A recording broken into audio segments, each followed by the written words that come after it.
Okey, assalamualaikum sejahtera. Jom kita lihat sekilas pandang di apa yang anda dapat jika anda membeli produk kami ini. So anda akan diberikan login untuk masuk ke portal membership kami. Anda sign in, jangan risau masa anda beli, kami akan tekan email untuk anda dapatkan sekarang, okey. So ini jika masa anda dapat ke Canva dan beberapa package kami di sinilah. So kami berikan anda masterclass Canva website, kami berikan masterclass Blogspot website, kami berikan Facebook Ads module dan juga free application lah. Ini adalah bonus yang kami berikan. So sebagai contoh, mari kita lihat masterclass Canva website. Okey, kita klik di sini. Anda akan memerolehi berbelas package yang kami berikan di sini. Di mana anda akan download Canva template yang berikan, cara guna Canva A sampai Z, tip and trick Canva.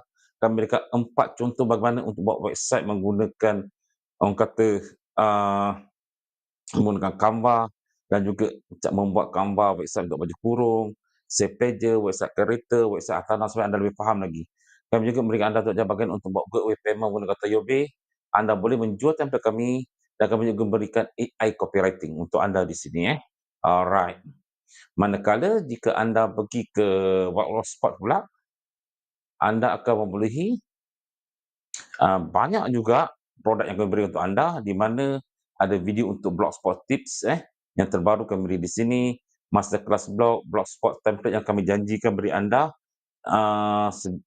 yang convert untuk anda, bagaimana untuk sesuai template anda, guna Blogspot bagaimana buat konten menggunakan teknik terbaru kita 2020 ini, itu content pillar dan topic authority, bagaimana menggunakan ChatGPT membuat artikel lebih secara mudah. Apa tu SEO? Kita berikan SEO bagi dua, on page dan off page SEO. Bagaimana untuk analisa data blog, mana jadi duit dengan blog. Kami juga memberitahu ajar bagaimana membuat gateway payment dengan Toyobe, dan juga kami cadangkan anda jika anda membuat website syarikat, terus buatlah dengan menggunakan domain name chip di sini. Alright.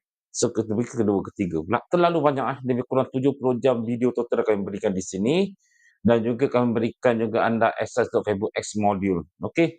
So Facebook X adalah amat penting dan masih relevan pada masa kini jika anda ingin mengembangkan anda punya bisnes dengan lebih jauh lagi. So kami kerangka apa tu Facebook, jenis dia, Facebook X tempat, Facebook X tempat website, tips Facebook Ads, semua kami terangkan untuk di sini secara lengkap untuk anda. Okey, anda baca, anda dah faham. Alright. Dan terakhir sekali kami berikan free aplikasi untuk anda lah, di mana anda boleh mendapatkan memudahkan kerja anda. Saya menggunakan Oversuggest, Canva, ChatGPT, skema make up untuk generator, di Blogspot dan sebagainya. So ini kami tunjukkan, inilah bonus untuk anda nanti. So inilah yang anda akan perolehi jika anda mendapatkan masterclass website kami. Terlalu banyak. Semua ada di sini. Okey. Okey, assalamualaikum dan salam sejahtera.